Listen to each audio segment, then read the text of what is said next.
Amis sinophiles, bonjour et bienvenue dans cette nouvelle vidéo dans laquelle on va parler de compter en chinois avec les mains. Deux choses à noter là-dessus. Première chose, c'est valable en Chine continentale, il y a quelques variations notamment au niveau du 7 et du 9, mais par exemple à Hong Kong ils sont un petit peu différents. Je ferai une autre vidéo avec Yoni notamment qui habite à Hong Kong là, que vous voyez de temps en temps aussi dans les différents contenus que je produis pour vous en parler. Mais donc là on va parler de la Chine continentale et moi de mon quotidien notamment dans le centre-sud de la Chine. Et deuxième chose, pourquoi est-ce que les gens chinois eh bien ils comptent sur une seule main les chiffres de 1 à 10? C'est souvent parce que voilà, les Chinois c'est un peuple très négociateur, vendeur, beaucoup de commerçants, et puis du coup ils sont habitués aussi à garder une main de libre pour tout simplement passer la marchandise et puis compter sur les doigts. Petite vidéo très rapide pour vous expliquer un petit peu tout ça, parce que vous me voyez aussi souvent dans les vidéos faire ça aussi, faire 6, et puis quand je vous dis voilà il y en a 6 et puis je fais c'est le réflexe quoi, de faire le chiffre comme ça, et donc vous expliquer un petit peu le détail de chaque chiffre et aussi pourquoi est-ce que c'est ça. En fait c'est très simple, pourquoi est-ce qu'on utilise différentes formes, par exemple le 6 c'est comme ça, le 8 c'est comme ça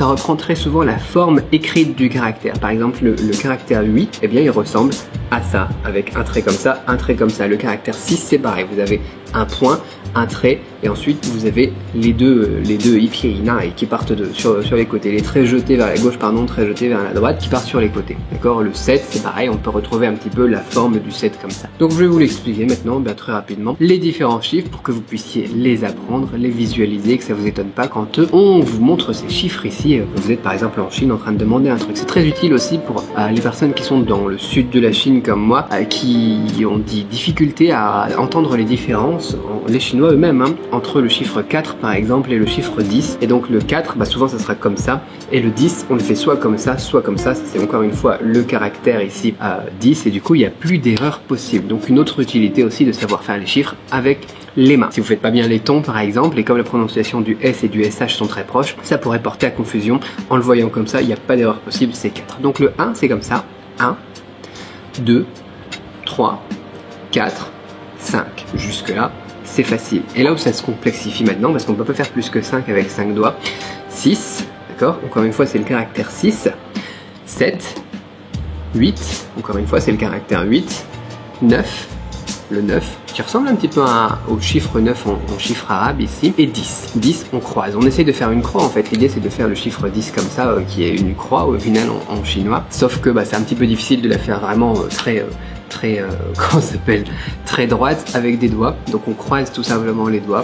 Bon, on le fait comme ça. Et voilà. Et donc du coup on voit aussi dans la culture populaire aussi des gens par exemple quand ils veulent dire liu liu liu par exemple, liu liu liu pour féliciter quelqu'un par exemple qui a bien chanté dans les comment ça s'appelle, les émissions à la télé de chanteurs, tu vois, comme The Voice ou n'importe quoi. C'est pareil, on les verra aussi souvent faire comme ça. Et donc ça veut dire 666. Voilà, petite précision aujourd'hui, j'en ai pas parlé encore, j'en ai peut-être parlé dans la méthode Cramp. Si ça vous intéresse pour apprendre le chinois, vous avez un lien dans la description pour apprendre tout simplement le chinois du quotidien et parler couramment chinois.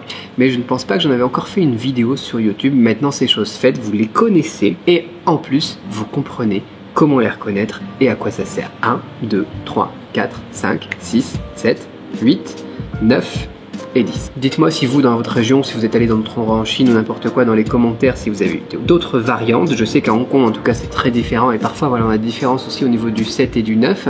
Mais si vous en avez observé d'autres, surtout, dites-le moi dans les commentaires. Réagissez, voilà, qu'est-ce que ça vous inspire aussi? Est-ce que vous aviez déjà vu ça? Est-ce que vous les connaissiez? Et abonnez-vous si ce n'est pas déjà fait, partagez, mettez un like, et moi je vous dis à très vite pour une autre vidéo. Bye bye.